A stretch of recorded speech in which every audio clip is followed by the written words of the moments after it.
So another way we can use the integral is we can use it to help us calculate the length of a smooth curve. So for instance, if we wanted to figure out how long the sine wave was, the way we do this using calculus is to break up our subinterval, or break up the interval 0 to 2 pi into a bunch of different subintervals.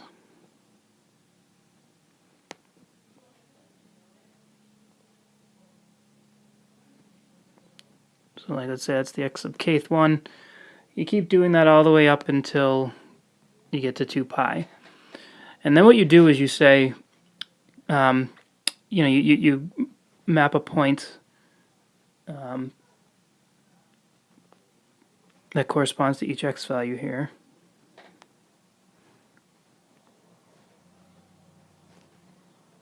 And then you just draw line segments, straight line segments. And when you add up the length of all these line segments, or the lengths of all these line segments, obviously it's not going to be the exact length of the curve, but it's going to be an approximation. And the more subintervals we create, the better the approximation is going to be. So you can see that we're going to eventually sum up the lengths of all these curves, and then basically let the number of the lengths of these line segments, and let the number of subintervals go to 0, or infinity rather. So let's look at one particular. Let's look at the x sub kth subinterval over here. So I just zoomed in on it. So the idea here now is that here's my x sub k minus 1, here's my x sub k. This is a change in x. The vertical is a change in y.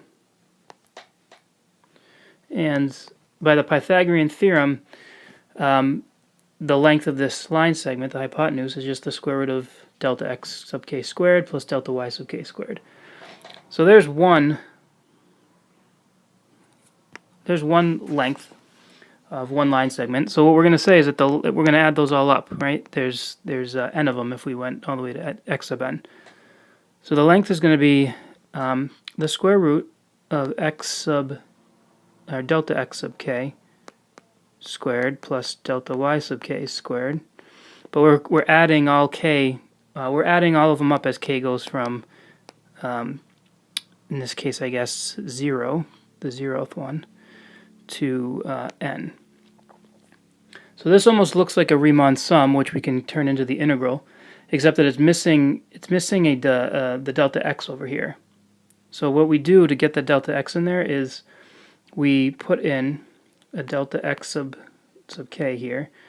We times it by that, and then we also divide by that. And when you do that, you can write this as we're gonna let the delta x sub k get absorbed into the square root. So it's the square root of delta x sub k squared plus delta y sub k squared divided by delta x sub k squared, because now it's in the square root, and this delta x sub k out here is on the outside. And then just using some arithmetic manipulation here, I can write that as 1 plus delta y sub k over delta x sub k squared, with the delta x sub k on the outside. And we're letting k go from 0 to infinity, 0 to n. I always do that.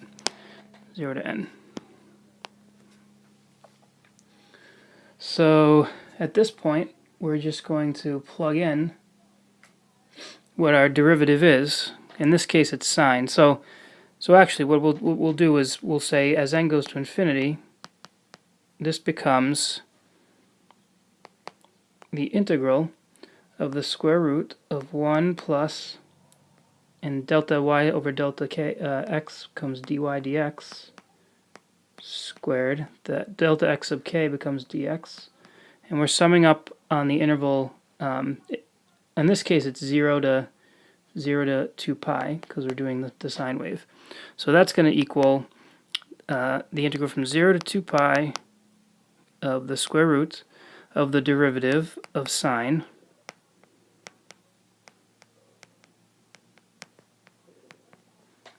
and that ends up giving us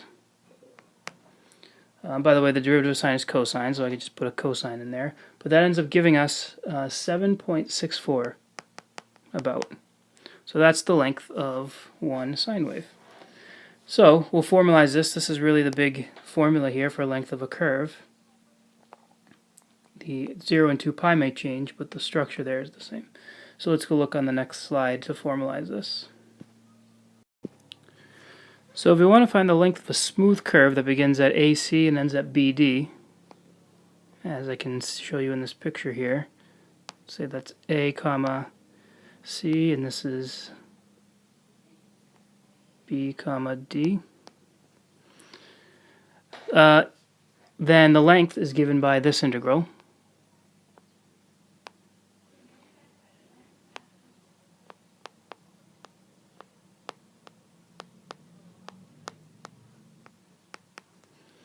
And that's if y is a smooth function of x.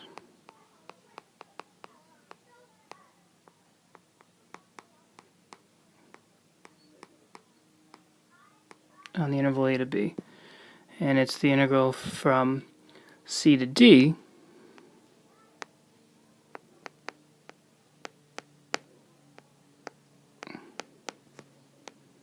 of the square root of 1 plus dx dy squared dy if x is a smooth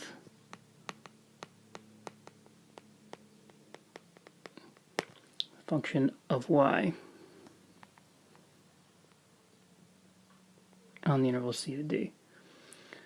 So this word smooth has been coming up and we need to define what that means. Smooth just means that it has a continuous first derivative.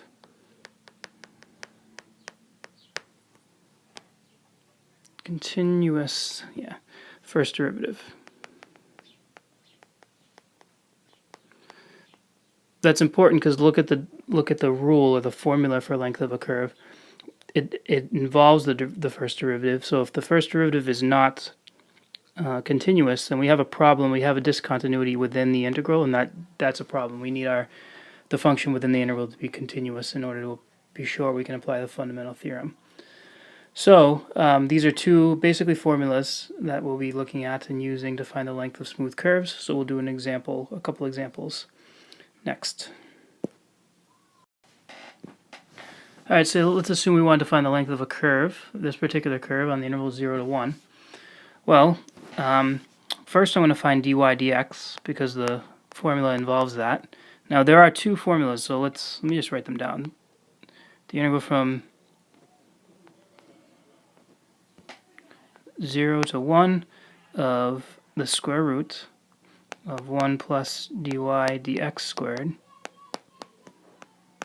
Now we'll use this one so long as dy dx is a continuous function of x. If it's not, if there's a discontinuity, then we got to use the dx dy version. But dy dx in this case is going to be, so the derivative here looks like it's 12/6. It's 2 root 2 x to the 1/2 and 1 plus dy dx. And by the way, that's continuous everywhere, right? So everywhere on the interval 0 to 1 at least. 1 plus dy dx squared is equal to 1 plus 2 root 2 x to the 1/2 squared, which equals 1 plus 8x. So this is going to be the integral from 0 to 1 of square root of 1 plus 8x. And I think, one of the reasons this is such a crazy looking function to be doing it is because it's been manipulated so that you can do this without a calculator. But I'm just going to give you the answer because you can take an antiderivative, but let's just assume you did that. You end up getting 13/6. All right, so just kind of a straightforward application of this formula. Let's try to find the length of this curve on the interval 0 to 2, or as x goes from 0 to 2. Now I put the graph down here below just so you can see that we have a discontinuity at 0. So that's a problem, right? So, and I can show you algebraically where that would show up too. So let's just say we wanted to use the formula for length of a curve that involves dy dx. So dy dx is going to be 2/3 times x over 2 to the negative 1/3 times 1/2 because of the chain rule. So that ends up being 1/3 x over 2 to the negative 1/3.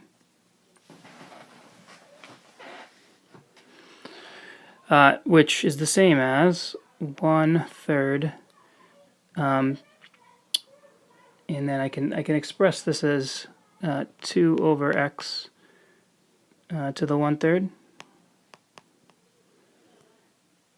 but that's just 1/3, 2 to the 1/3 divided by x to the 1/3. Now, if you plug in 0 into this function, you're going to see you're going to get a discontinuity at 0. So that means we can't use this. So we can't use this, not defined at 0.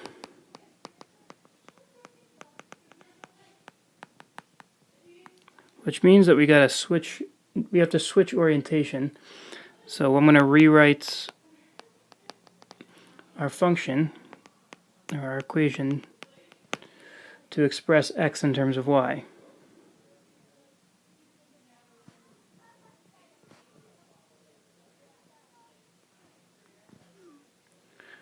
So that would mean that if I take I could write that as x equals 2y to the 3/2. So I'll let you work out the algebra there. It's not so bad. Raise both sides of the 3/2 times by 2. Now I have to find dx dy. So dx dy is equal to 6/2. 6/2. I guess also known as 3. 6/2 y to the 1/2. And that equals 3 square root of y. And so therefore 1 plus dx dy squared is just going to be 1 plus 3 root y squared, which is 1 plus 9y. And now I can take that integral. Can take the integral